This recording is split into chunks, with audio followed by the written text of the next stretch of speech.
სოფელ ქვეში მცხოვრები ნათია ტეტუნაშვილი ამიერიდან ჯანსაღი ცხოვრებისთვის სკოლაში არსებულ ახალ ინვენტარს მეგობრებთან ერთად აქტიურად გამოიყენებს. სოფლის სკოლაში საქართველოს დიპლომატიური თასი 2014-ის საქველმოქმედო ინიციატივის ფარგლებში ინვენტარი საგარეო საქმეთა და სპორტის მინისტრებმა გადასცეს.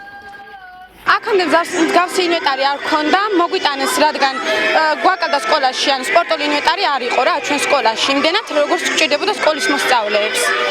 და სპორტული ჯანსაღი ცხოვრების წესით ცხოვრების მიზნით გამოიყენებენ აქ სკოლის ბავშვები. მოგვიტანეს ეს და ძალიან მოხარულები ვართ.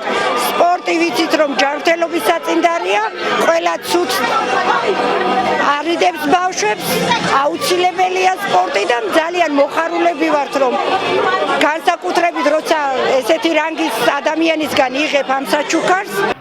მინისტრებთან ერთად ქვეშის საჯარო სკოლაში საქართველოში აკრედიტირებული დიპლომატიური კორპუსის წარმომადგენლებიც იმყოფებოდნენ. სპორტული ინვენტარი საოკუპაციო ხაზის გასწვრივ მდებარე 10 საჯარო სკოლას საჩუქრად გადაეცა.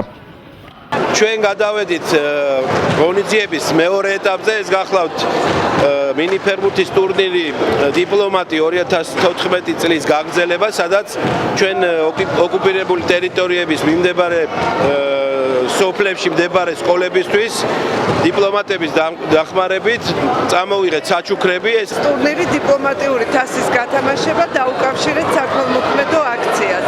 მონაწილეებმა, განსაკუთრებით კი საელჩოებმა ჩვენთან ერთად მოინდომეს და შეაგროვეს სპორტული ინვენტარი, რომელიც სჭირდებათ საოკუპაციო ხაზის გასწვრივ მდებარე სკოლებს. საქართველოს დიპლომატიური თასი 2014, რომელშიც მონაწილეობდნენ საქართველოს სამთავრობო უწყებები და ქვეყანაში აკრედიტირებული დიპლომატიური კორპუსის წარმომადგენლები, მიმდინარე წლის 7-9 მარტს ჩატარდა.